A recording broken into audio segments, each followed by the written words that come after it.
Hello everyone, welcome back.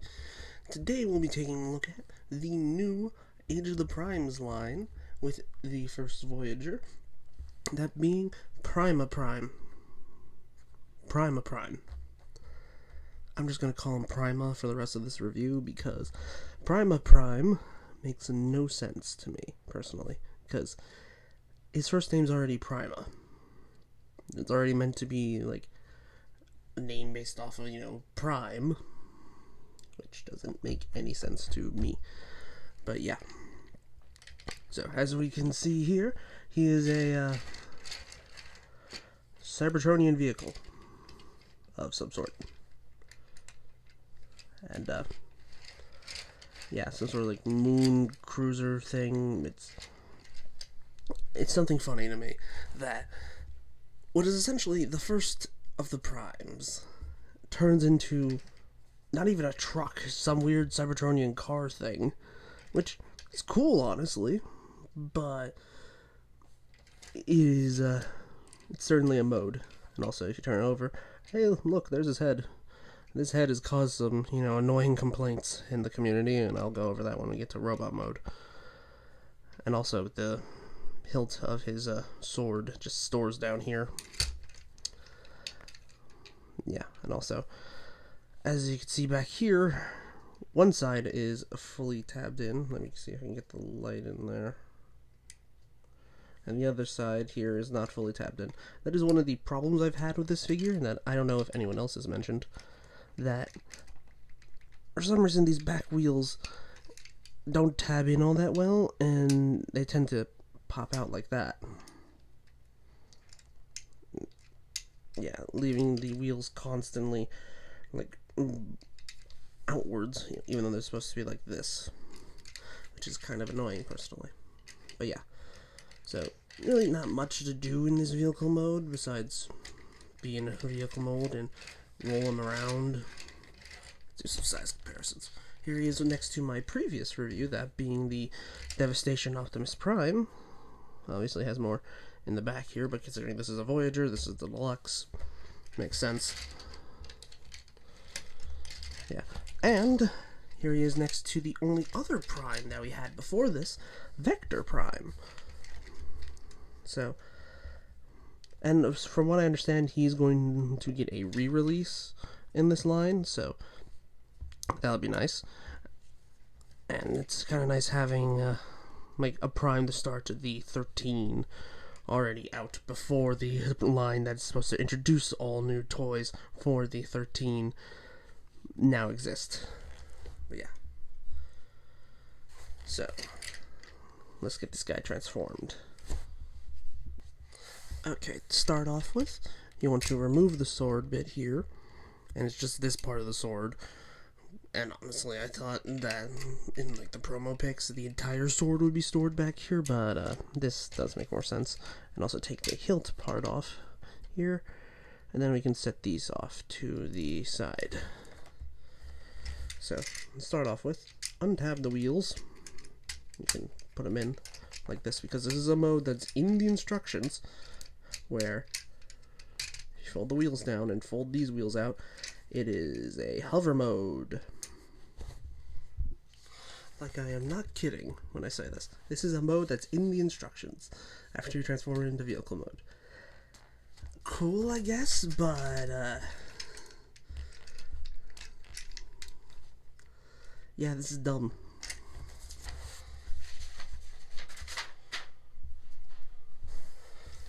Yeah, so, fold those back up. Also, another problem that I almost forgot to mention. It'll make sense, especially once we get to this part of the transformation, but the wheels, for some reason, like to, yeah, as you can see there, they bump into the, like, shoulder piece here, and, well, you have to pull this out, and it'll make sense once we get to, like, up here, but we can get that done now, actually, so I can show you. Untab the shoulders. As you can see here, there's this tab right here. It's meant to go into a spot on the shoulder. Right here. Right on that lip. with nothing on the back to, hold it together. So it's more so resting there as a guiding place than as an actual tab.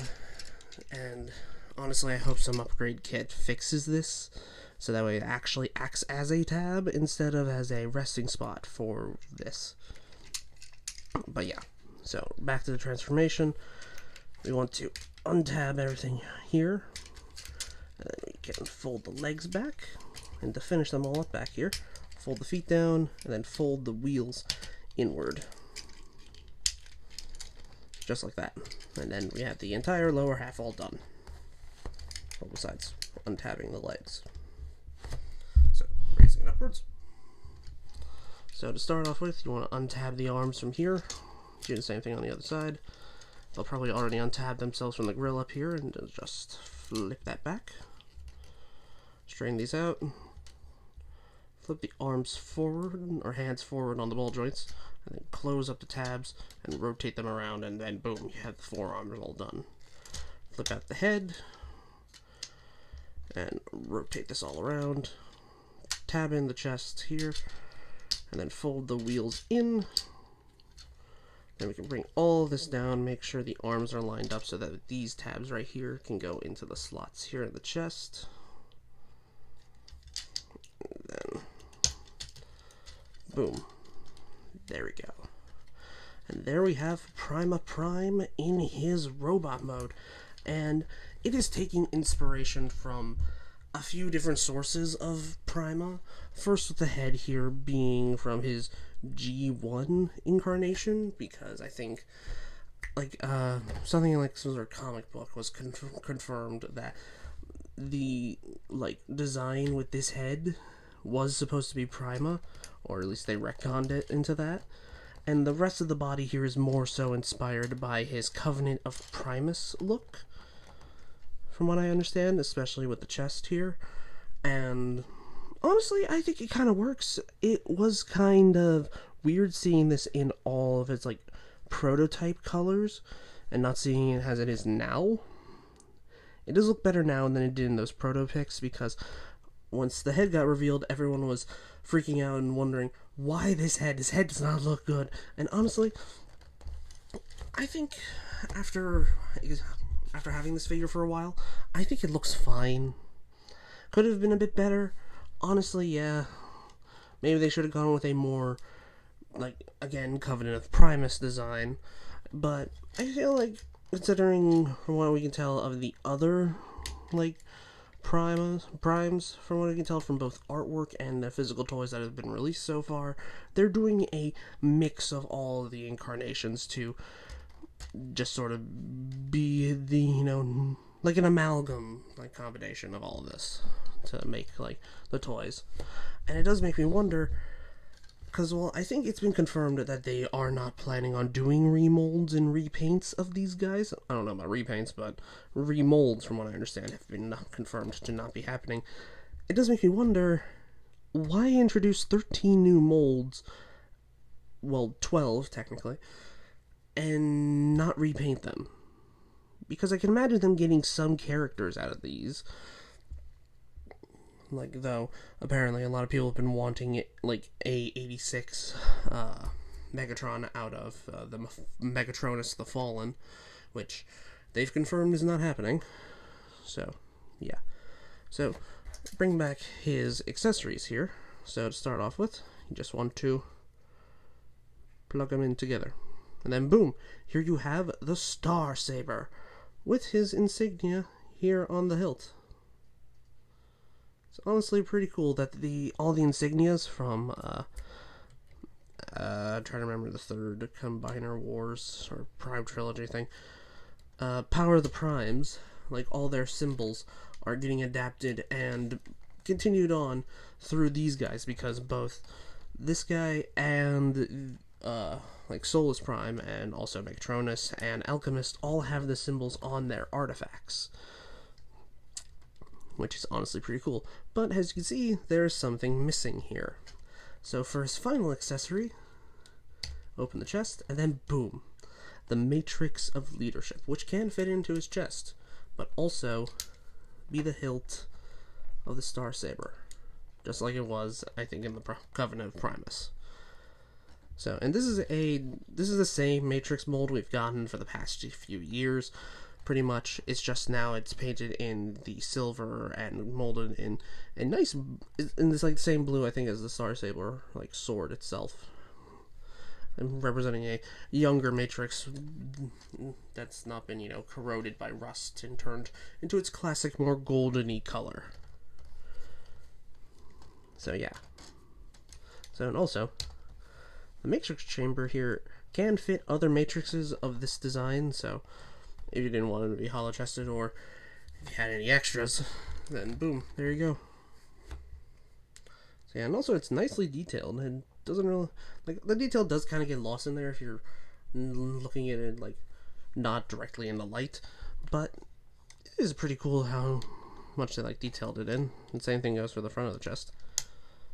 Also, I feel like this guy could have used a little bit more paint, maybe some more of the blue, like in other spots here, maybe some like in the like panel lines or something. But then again, people have customized this guy to add gold and all that other stuff to it, and honestly, I don't know if I'll do that. I kind of like the simple like 3 color choice, but yeah, that's just me.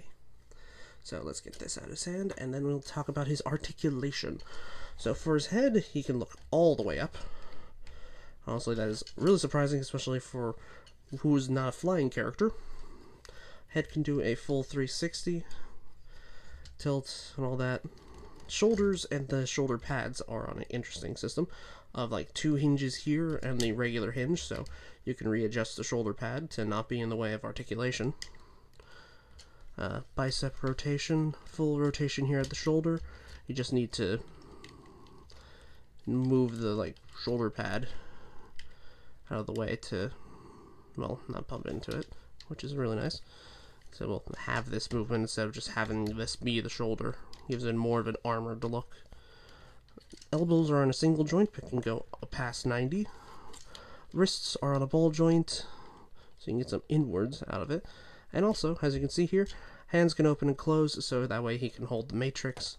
Not that well, annoyingly, so it's more so you're going to get it to friction in more so than anything else.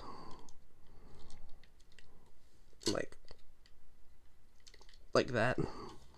Like, you can't fit his like full thumb into it because, well, he needs a 5mm hand to hold his sword, so he has a waist rotation. He has also hip skirts that are connected to the top of the waist, which is kind of annoying, especially for posing him.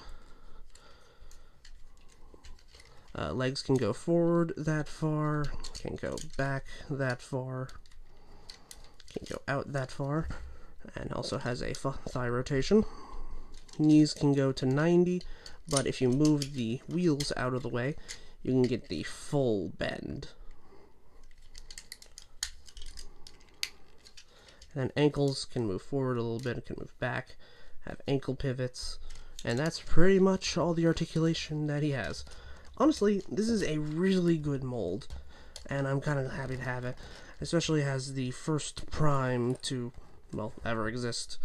I would not be surprised if there are multiple upgrade kits to either A, give him a different sword, give him a different head, probably gap fillers and all that, but honestly, okay, besides like gap fillers for the shoulders here to make a tab, or like at least a slot for the, vehicle mode, honestly, I'll be happy with what we got. But yeah. Also, let's do some size comparisons before we end it out. So here he is next to Vector Prime, so about the same height. And yes, I know Vector Prime is made from the G-Axis mold. I know people are kind of mad that he didn't get his own mold, but I still think he fits. Like, he honestly still works. And he technically does come with his artifact. Though, I do wonder if the re-release of this guy is going to include the artifact on his sword, like the symbol of him, like his symbol from Prime Wars on the sword somewhere. But I probably doubt it, considering this is supposed to be going for... This is designed for Cybertron first, and then included into the like Prime 13 stuff. So yeah. And also what many people were probably using as a stand-in, even though it kind of worked, Nova Prime here, at least partially unarmored. And let me get the rest of it on. There we go. And also Devastation Optimus Prime. So yeah. So it is cool that we're actually getting figures of the Primes, because in the past, as I said, I think probably during Nova Prime's review, that we have used a lot of stand-ins of other figures that were other characters to represent the Primes, besides the rare few that actually got figures, even though they were like exclusive to like a Fun Pub, BotCon, etc. It is nice that we are getting mainline versions of the Primes. I am honestly happy with this guy, and I can't wait to see what they do next. Because so far, we got since we got 6 already revealed, and we're still waiting for the others, like 6, I think. But yeah, so this has been my review for the Age of the Primes, Prima Prime. I hope you guys have enjoyed, and let me know what you guys thought of this figure in the comments below. Let me know who are you looking forward to seeing next. Honestly, I am curious of seeing Nexus Prime and what they're going to do with him at a Voyager price point. I am really curious about that. So, this has been me signing off. I hope you guys have a good rest of your day. Adios.